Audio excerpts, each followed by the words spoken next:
Assalamualaikum warahmatullahi wabarakatuh. Alhamdulillah pada kesempatan hari ini kita bisa kembali belajar secara online atau PJJ ya. Kita sudah masuk ke pembelajaran kedua, yaitu mengenal nama Allah dan kitab-kitabnya. KD yang kita akan pelajari adalah 3.2 dan 3.4 yang isinya adalah memahami makna Al-Asmaul Husna, Al-Mumit, Al-Hayyu dan Al-Qayyum.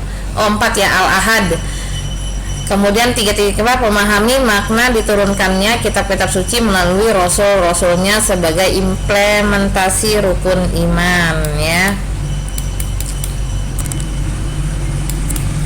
Mengenal Allah Subhanahu wa taala melalui Asmaul Husna ya. Nah, yang kita akan pelajari ada 4 nih, Al-Mumit, Al-Hayyu, Al-Qayyum dan Al-Ahad. Al-Mumit, yang maha mematikan. Allah Subhanahu wa taala berfirman, setiap yang bernyawa pasti mati. Manusia, hewan dan tumbuhan akan mati ya. Jadi semua makhluk hidup yang bernyawa pasti akan mati. Untuk itu ikuti perintah Allah Subhanahu wa taala. Yang pertama sholat, membaca Quran, rajin belajar, hormat kepada orang tua.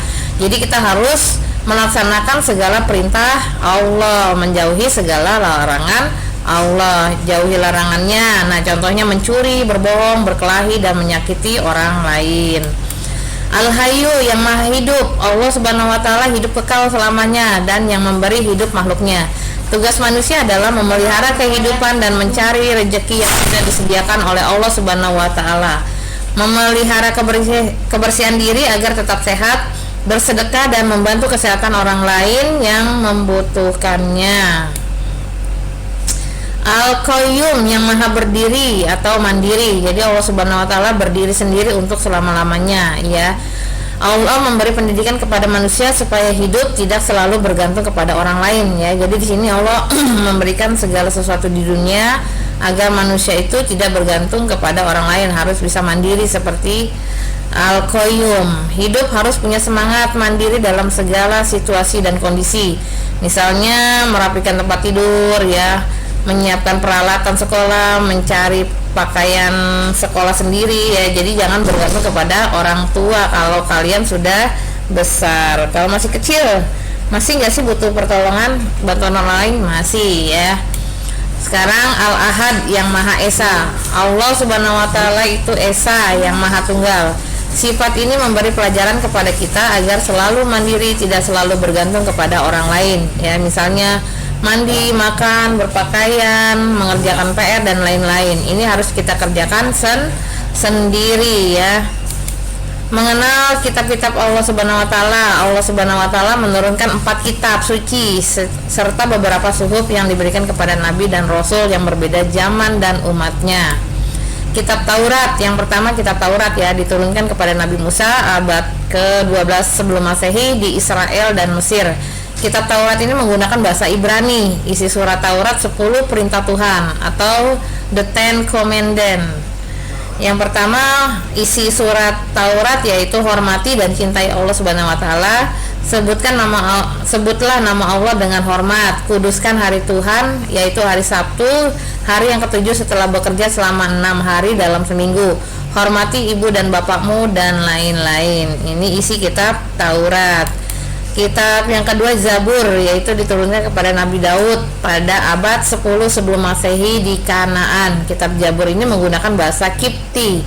Zabur diturunkan ketika Nabi Daud ini menduduki tahta sebagai raja Bani Israel. Nabi Daud adalah seorang tentara perang Raja Talut. Isi kitab Zabur, yang pertama beberapa doa zikir atau tasbih, yang kedua kisah umat yang terdahulu, yang ketiga nasihat perbuatan baik, yang keempat berita tentang nabi yang akan datang. Ini isi kitab Zabur.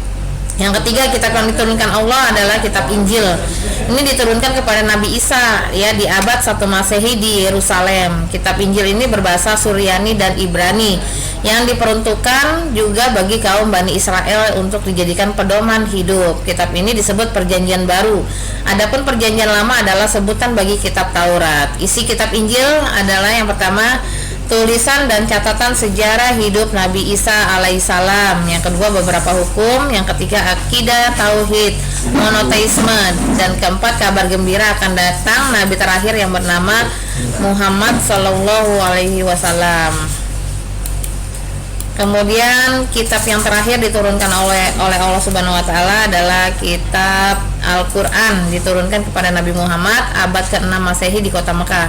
Peristiwa turunnya ayat Al-Quran disebut Nuzulul Quran dan menandai awal diangkatnya Nabi Muhammad SAW menjadi Rasul, yaitu utusan Allah yang usia beliau itu genap 40 tahun.